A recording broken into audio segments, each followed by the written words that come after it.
सरकार में बैठे लोगों का जमीर तो बहुत पहले मर गया था, लेकिन आज मैंने लोगों की आत्मा को मरते हुए देखा है। ये कोई सामान्य तस्वीर नहीं है, ये इंसान के भीतर बैठे हैवान की हैवानियत की तस्वीर है, दरिंदगी की तस्वीर है। बेटी बचाओ बेटी पढ़ाओ का नारा देने वाले बेटियों की सुरक्षा को लेकर कितने गंभीर है, इसका अंदाजा इस बात से लगाया जा सकता है कि ये वीडियो मई में रिकॉर्ड किया जाता है। 18 मई को एफआईआर दर्ज की जाती है, लेकिन वहां के मुख्यमंत्री, गृह मंत्री, हमारे प्रधानमंत्री, किसी को कोई खबर नहीं होती। कोई इस बात की पुष्टि करने की कोशिश नहीं करता कि आखिर देश में हो क्या रहा है, किस हैवानियत तक लोग गिरे जा रहे हैं। प्रधानमंत्री निरंतर अमेरिका जाते हैं, फ्रांस जाते हैं, वहां जाकर बतौलेबाजी करते हैं, महिला सुरक्षा का ढिंडोरा पीटते हैं। और महिलाओं की सुरक्षा ये है कि कुछ पुरुष 2 महिलाओं को नग्न अवस्था में सरेआम घुमाते हैं। हम मानव कहलाने के लायक हैं ही नहीं।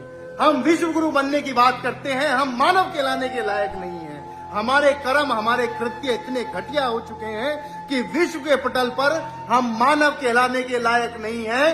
विश्व गुरु की बात आप भूल जाइए।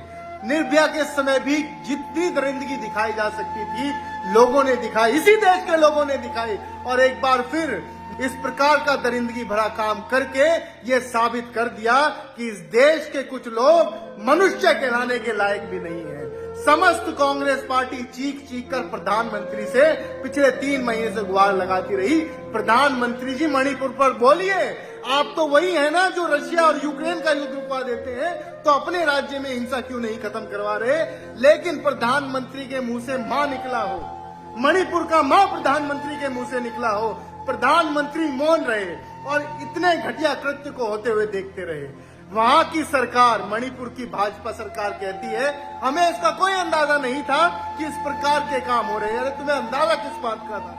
विधायकों को खरीदने का अंदाजा था, इस देश में आग लगाने का अंदाजा था, किस बात का अंदाजा था? शर्म से डूब मरना चाहिए सरकार में बैठे उन लोगों को, और खासकर उन महिला मंत्रियों को जो सिलेंडर लेकर महंगाई की तो मांग करती थी, महिला सुरक्षा की तो मांग करती थी, निर्भया के समय अपनी चूड़ियां तोड़कर दिखाती थी, लेकिन आज चुप्पी बांधे हुए हैं क्योंकि सरकार में बैठी है और उन्हीं की मिली भगत से इस प्रकार के काम होते हैं।